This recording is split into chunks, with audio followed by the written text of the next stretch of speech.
Let's talk a little bit about the young generations.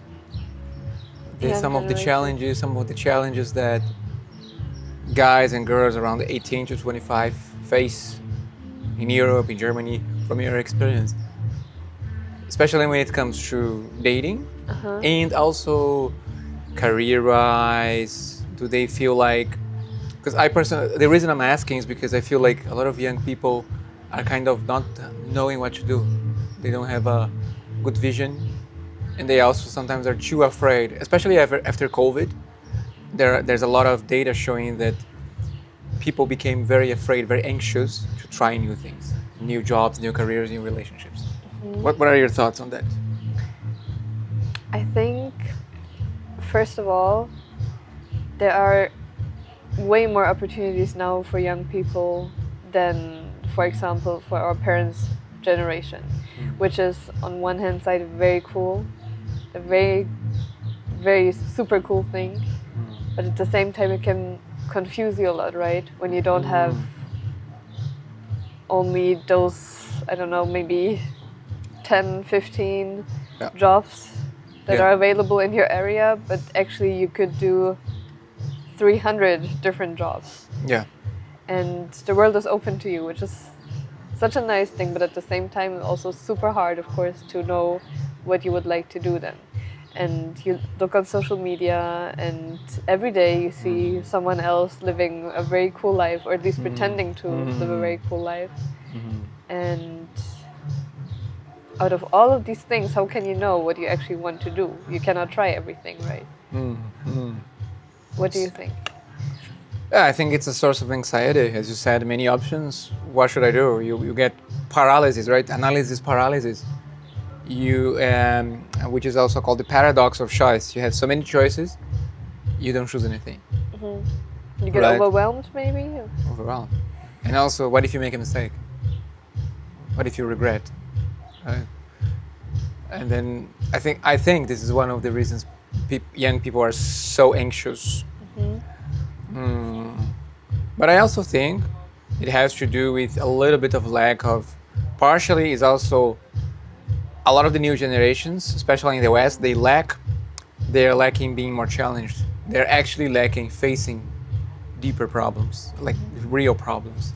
Because previous generations, they faced wars, they faced way more problems. They had it harder. Now everything is easier. You have internet, you have food at your door, you have quick pleasures, right? All the small pleasures are more accessible. So I think long term, if you can get all of those small quick pleasures, short-term gratification or instant gratification. I agree. But at the same time, I feel like watching the news, it's very easy to get a bit depressed and feel like there's no future for you. Do you know what I mean? Especially, not especially in Germany, but when you look at the situation right now in Germany, it seems like for us nowadays, the younger generations is super hard, way harder than it used to be for our parents. It's almost impossible to raise a family, to build a house, for example, to or you watch the news and you feel like our system is not stable. Actually, you only see that in a couple of years it will be hard with the pension. And they have no solution so far. The government has no solution so far for the younger generations. They don't know what's going to happen when we are old and about to leave work.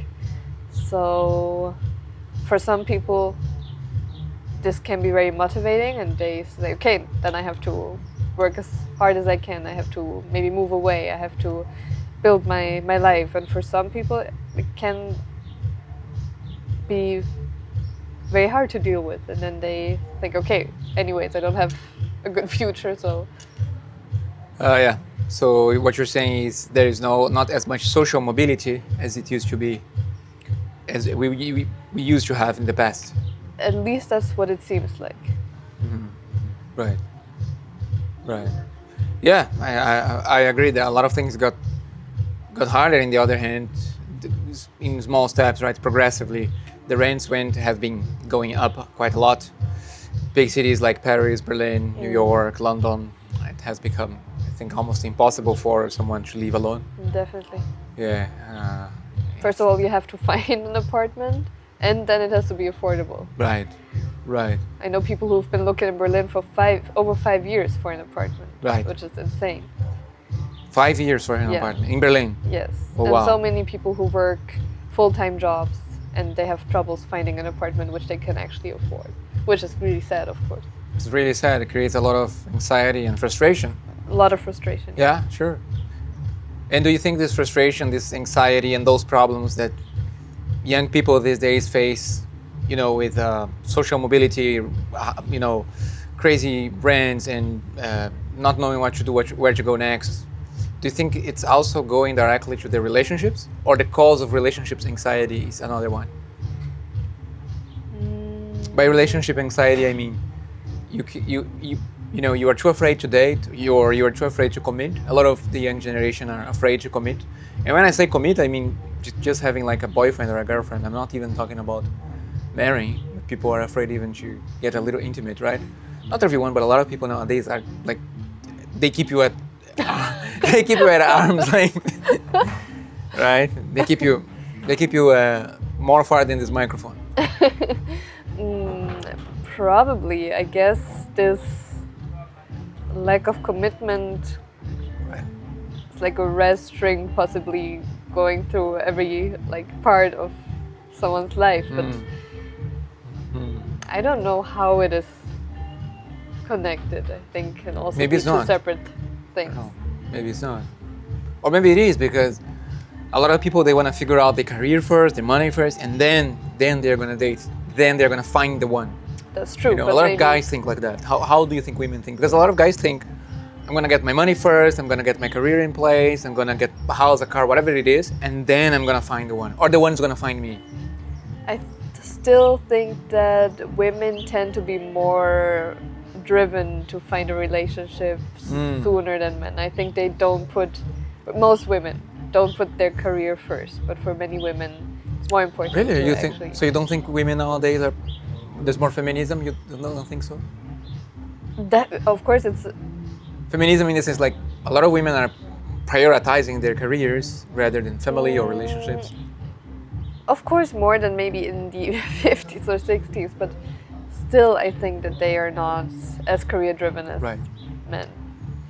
Men are much more, you think? Yes, I guess so. Interesting. And why do you think men have so many problems then? A lot of not every man, but a lot of guys complain they feel quite challenged by this feminism and the fact that women don't see them or are not showing attraction, not showing interest, or they kind of feel invisible. Men feeling invisible. Why do you think that happens? If you're saying women are actually more interested in relationships. I think. Oh, good question.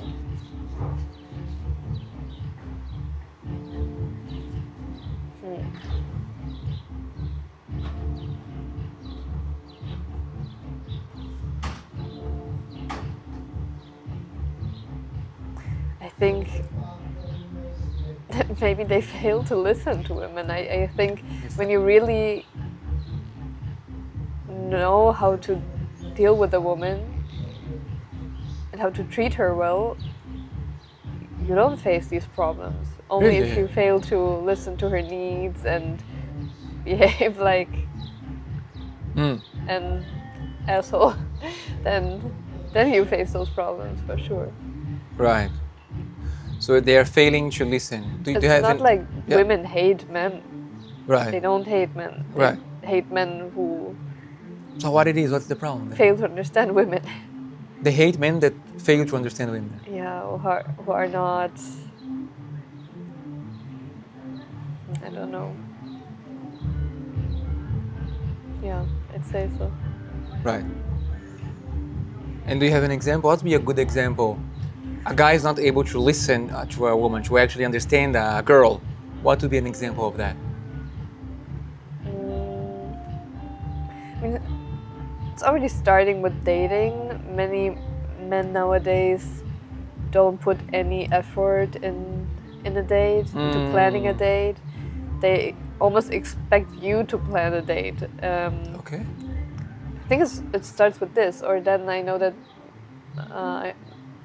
talking from my own experience and also from my friends, they, again, not every man, but many men, they forget to ask questions during a date. And then it feels like they don't actually want to get to know you because they're just talking about themselves, but they don't Right. ask you any questions about yourself, trying Right. to find out who Right. you are. No? Right. So are you saying you go to dates and they never ask you any questions? They only talk about themselves? Yeah, I had that happen. Maybe 1 or 2 questions, but you spend 4 hours in a restaurant with somebody, and they just keep talking and talking, and you can see that they want to present themselves from their best side, which is relatable, of course. They want to make a good impression on you, but it doesn't work if you only talk about yourself and you don't ask any questions. How am I supposed to know that you're actually interested in me? And what do you do then at that point where he talked his whole value proposition, the pitch, whatever it is, and you know he's amazing because he said he's amazing? But how do you feel at the end? I feel like it was not a successful date. I feel like, okay, he's probably not interested in me. Interesting. And then I'm not, I don't feel like I need to go on another date with this man, because why? Yeah. I can also watch an interview of somebody talking about himself. Right. I don't have to Document sit it. Right. next to him. And do these guys usually, these guys who talk a lot in the date and you think they're not interested, do they text you asking for a Some second of date? they do, because I think Right. they don't even understand, or they don't even think about this. Maybe they think the date went very well, but because they were too focused maybe to present their best side. They It forgot. starts with that already. Right. Right. They forgot to shut up and listen. Correct. And show interest. Cool. Nice. Yeah.